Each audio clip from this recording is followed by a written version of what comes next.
Friends, कैसे हो आप लोग।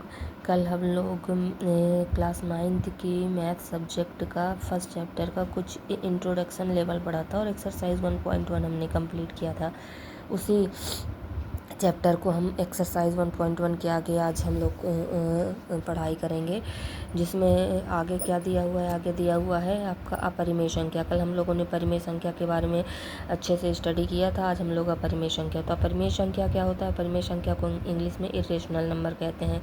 बेसिकली क्या कोई भी नंबर अपरिमेय संख्या कब होगी? जब हम उसको P/Q के रूप में नहीं लिख सकते हैं।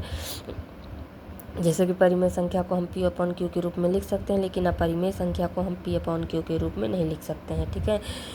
परिमेय संख्या की जैसे अपरिमेय संख्याएं भी अपरिमित रूप से अनेक होती हैं। बेसिकली जैसे कुछ एग्जांपल हो गया √2, √3, √15, पाई, 0.1011 एक्सेट्रास। ठीक है। इसके बारे में एक जानकारी ये है कि जो अपरिमेय संख्या है वो आया कहाँ से। तो 400 ईसा पूर्व ग्रीस के प्रसिद्ध गणितज्ञ और दार्शनिक पाइथागोरस के अनुयायियों ने अपरिमेय संख्याओं का पता सबसे पहले लगाया था। अब हम लोग थोड़ा सा देख लेते हैं वास्तविक संख्या क्या होता है। वास्तविक संख्या अर्थात रियल नंबर। अगर हम परिमेय और अपरिमेय दोनों को मिला दें, दोनों को सम्मिलित कर दें, तो हमको वास्तविक संख्या प्राप्त हो जाती है। वास्तविक संख्या के कई प्रकार होते हैं।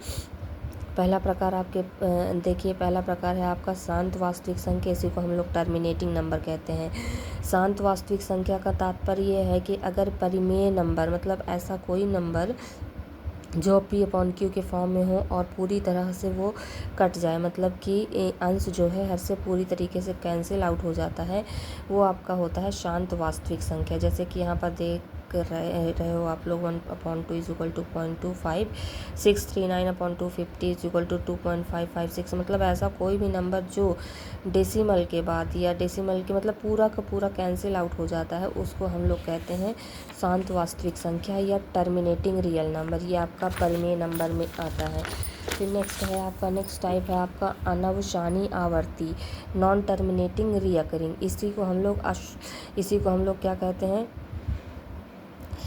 इसी को हम लोग अशांत आवर्ती भी कहते हैं। इसमें क्या होता है कि अनावसानी आवर्ती, नॉन टर्मिनेटिंग, नॉन रिकरिंग। इसमें ये है कि जो नंबर होता है वो रुकता नहीं है, मतलब डेसिमल जो एक्सपेंशन होता है पूरी तरीके से कटता नहीं है, लेकिन वो एक पैटर्न, किसी न किसी एक पैटर्न को फॉलो करता है। जैसे कि आप देख रहे हो यहाँ पर 1/3 को अगर हम इसमें डिवीज़न करते हैं तो ये 0.3333 आता रहेगा कंटिन्यूसली।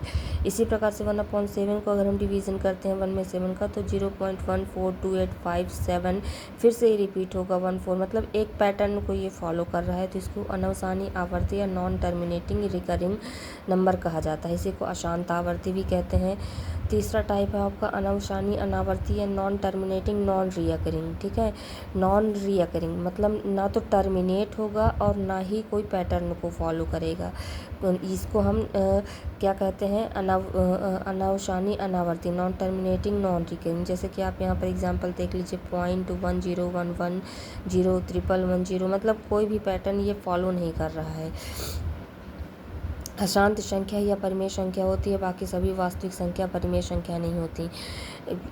यहाँ पर एक जानकारी आपको ये दे देती हूँ कि जैसे कि वास्तविक संख्या जो होती है वो हमारी परिमेय और अपरिमेय से मिलकर बनी होती है। तो यहाँ पर केवल ये आपका नॉन टर्मिनेटिंग नॉन रिकरिंग को ही हम अपरिमेय संख्या कह सकते हैं, क्योंकि ना तो ये एक टर्मिनेट होती है ना ही किसी पैटर्न को फॉलो करती है। बाकी सभी वास्तविक संख्याएँ आपकी परिमेय संख्या होती हैं।